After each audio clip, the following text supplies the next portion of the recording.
Does the rest of the world aspire to be like China, a country which has no democracy, has a very repressive approach to freedom of expression and human rights in general?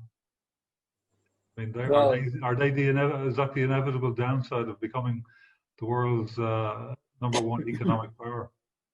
Is yeah, that how it's actually, done? I'm very glad you asked that question, because in asking that question, you were putting on lenses from the 19th and 20th century to look at the 21st century. I hope, please forgive me for being so frank with you. I mean, the impression that the many Westerners have, as you revealed in your question, is that the 1.4 billion people in China are suffering so badly because their human rights are being deprived and they're just being oppressed by a wicked, evil Communist Party government.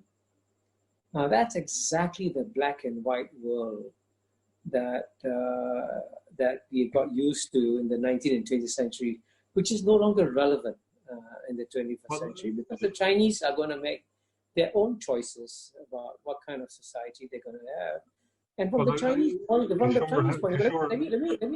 finish. Very important, very important. From the Chinese point of view, when they were weak and disunited, the West never exported human rights to them. The West never exported democracy to them.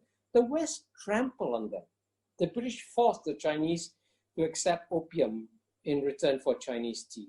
The West seized Chinese territories. The West took settlements from China.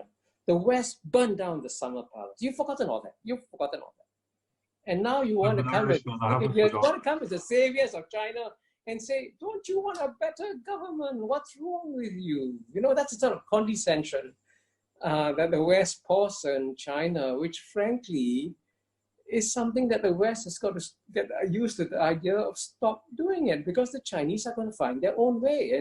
And it may certainly may not be as good as the Western way, but it will be the Chinese way. And I also want to emphasize, to answer your question very directly, the Chinese will be very shocked if other countries try to emulate them, because the Chinese, unlike the Americans, don't believe they represent a universal civilization that is relevant to the rest of the world. They say, no. What we are doing in China is good for us. You do what is good for you. We do what is good for ourselves. The Chinese are not exporting the Chinese model to anybody. So you shouldn't feel threatened in any way by the Chinese succeeding in their own way.